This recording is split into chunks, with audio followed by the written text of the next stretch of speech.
Story 1. The Woman in the Window. A few years ago, something incredibly strange happened to my best friend, Jake, and me. I was 16 at the time, and it all started on a quiet night when I decided to stay over at Jake's house after we'd binge-watched a marathon of horror movies. We were both buzzing with adrenaline, still shaken by the creepy films, and in the mood for something that would send our hearts racing. Not far from Jake's house, there was an abandoned neighborhood, a block of dilapidated houses that had been condemned for demolition. The local government was set to tear them down in just 2 days. The area was fenced off, and signs warning no entry were posted everywhere. The houses, in various states of decay, were boarded up with thick planks, windows and doors sealed tightly. No one was supposed to be there, but we weren't going to let that stop us. Jake, always the thrill seeker, knew a spot where we could slip past the fence and get inside. He led the way, pushing aside a gap in the wire, and we stepped into the eerie, forgotten world beyond. As we wandered deeper into the block, the silence was overwhelming. The air felt thick, like it was holding its breath. Every house was a prison, no windows to peer through, no way inside. That is, until we spotted one house that seemed different. There was a window on the second floor that wasn't boarded up as tightly as the others. Through the gap, we could just make out the room inside. Dark and cold, untouched by time. We couldn't resist. Jake pulled out his camera, a digital one, and clicked the shutter. The flash illuminated the window for a brief second, but the whole scene felt off, like the air around it was charged with something unseen. The hairs on the back of my neck prickled. After we'd finished exploring and made our way back to Jake's house, we sat down to look through the photos. Most of them were just random shots of the eerie block, nothing special. But then we came to the picture of the window.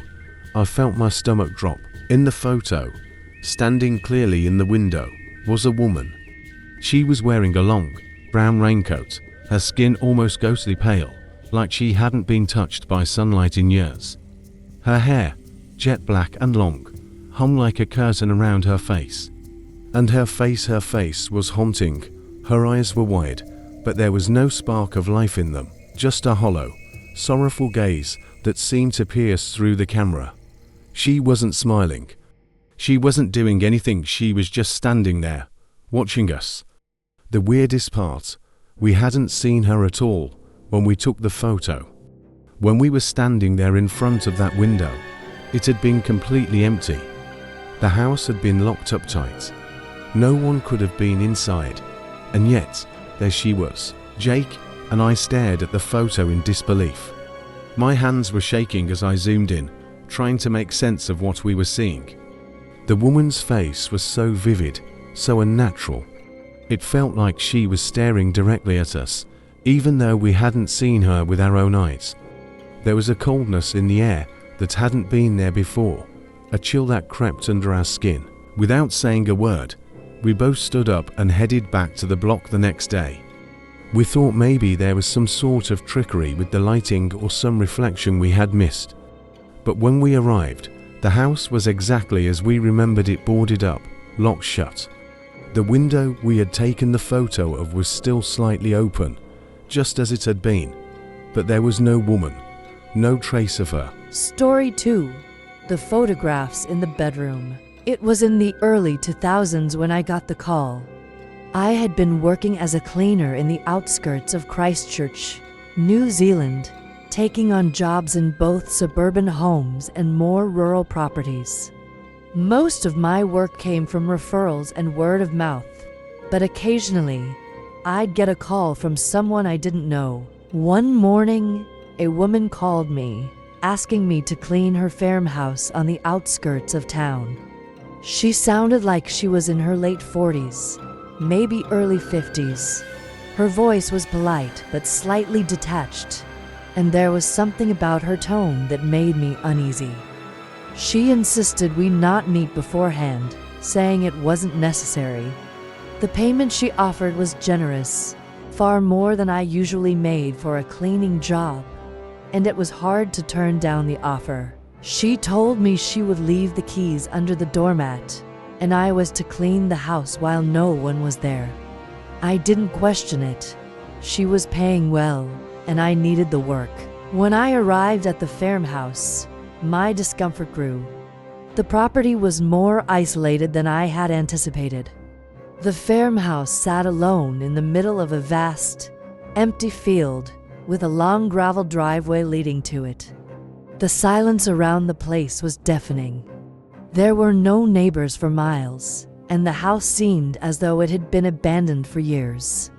I tried to push past my unease and focused on the task at hand, but something about the house just didn't sit right with me. I found the keys exactly where she said they would be, under the doormat. The house smelled of dust and neglect, the kind of place where every creak of the floorboards makes you feel like you're being watched. Still, I tried to calm myself and started cleaning. An hour into the job, something happened that set my nerves on edge. I was in the kitchen, wiping down the counters, when I heard the back door slammed shut. The noise was sharp, sudden. I froze. There was no car outside. No sound of footsteps. Just the eerie quiet of the house. I stood there for a long moment, trying to reason with myself. Maybe something had fallen. Maybe it was just the wind. But the air in the house felt thick, suffocating. I told myself to push through it, to ignore the growing anxiety, and continued with my work. As I moved into the hallway, I felt a chill that made the hairs on the back of my neck stand up. When I entered the first bedroom, I stopped dead in my tracks. Scattered across the bed were black and white photos of me. Some were taken at my family home, others at different houses I'd cleaned. They were all taken from odd angles, as though someone had been watching me without my knowledge. Some had been taken through windows or over fences. My heart started racing. I couldn't breathe. I grabbed the phone and dialed the police, not knowing who else to turn to. I told them everything: the photos, the strange feeling of being watched. They assured me they would send someone right away. I didn't wait for them to arrive. I ran from the house, not looking back until I reached the end of the long gravel driveway. When the police arrived, they found no sign of a break-in. The woman who had hired me claimed that it must have been someone else, but she seemed strangely calm. She denied knowing anything about the photos. The police investigated further, but there was no evidence to suggest anyone had been there except for me. I left the farmhouse without another word to her. I never saw her again, and the memory of that day still haunts me. The photos, the isolation, the chilling silence. I'll never forget that house, or the strange woman who hired me to clean it. A few months later, my family and I moved to a new town. The experience made me reluctant to take cleaning jobs in remote properties ever again. The unsettling knowledge that someone had been watching me, someone who had enough time to follow me and take those photos, haunts me to this day. Story 3. The Shape in the Water. I live in the Adirondacks with my wife and kids. There's a small, secluded lake about a quarter mile from our backyard, and I often take the kids there to swim. Up until last week, I thought it was a peaceful, safe place. Now, though, I won't let them go near it again. I haven't told anyone about what happened, because honestly, I'm afraid of sounding crazy, but it's the truth. It all started last Saturday. The weather was perfect, so we packed up and headed to the lake. We set up our chairs on the sand, which feels like a private beach. The area is so quiet and serene, with the trees surrounding us like a natural barrier. My wife and I sat in the sun, watching our kids splash around in the water. I always tell them not to go too deep. They're young, 6 and 8, and I'm protective, but they love the water. We sat there for a couple of hours, enjoying the peace, neither of us feeling like getting wet, just soaking in the calm atmosphere. Eventually, my wife grew tired and decided to walk back home. I agreed to stay with the kids a bit longer. The sun was starting to dip behind the trees, casting long shadows on the water. I called to the kids to come closer to the shore. They didn't hear me at first, so I stood up and moved closer, trying to get their attention. That's when I saw something strange in the water. At first, I thought it was a rock or some debris drifting in the water, but as I squinted, I realized it was moving. It was a black, roundish shape, and it was heading straight toward my kids. A cold, tight feeling gripped my chest. My heart started pounding as I ran into the water, calling out to them, "Get out of the water now." They looked up at me, confused, but I didn't wait to explain. I waded through the water and grabbed them, pulling them back toward the shore, my pulse racing. They didn't understand why I was so frantic, but they followed me out of the water. I looked back over my shoulder, expecting to see the shape I had seen earlier, but there was nothing. Just the ripples of the water, gently fading away. My kids were asking me what it was, but I couldn't find the words. I didn't want to scare them any more than I already had, so I just told them it was time to go home. We quickly packed up and made our way back to the house, but the uneasy feeling in my chest only grew stronger the more I thought about what I had seen. That night, as we sat down for dinner, I found myself eating slower than usual, distracted by the thought of that object in the water. My wife noticed I was off and asked if something was wrong. I didn't know how to explain it, so I just shrugged it off. But I couldn't shake the feeling that something was very wrong. I kept thinking about that black shape, moving unnaturally toward my kids like it had a purpose. After dinner, I couldn't stand it any longer. I told myself I was just being paranoid, but I knew I had to go back to the lake. I grabbed a flashlight and walked down the path toward the water.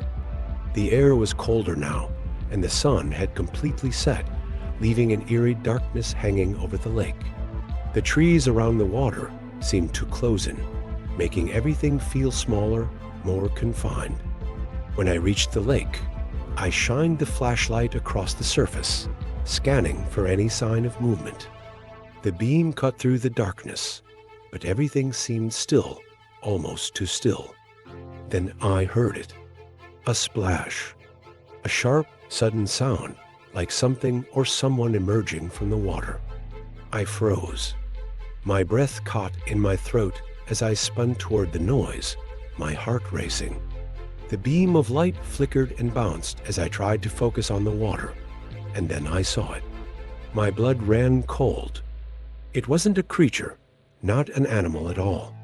It was a figure tall and unnaturally still. It had long, dark hair that covered its entire face. The figure stood in the water, motionless, but I could feel its presence. It wasn't looking at me directly, but I couldn't shake the feeling that it was aware of me. A sickening chill spread through me, and I felt like I was being watched by something not entirely human. The light dropped from my hand, and I stumbled backward in pure terror. My legs felt weak, like they were made of rubber. I turned and bolted, running faster than I thought possible. The trees blurred past me as I sprinted up the path to the house.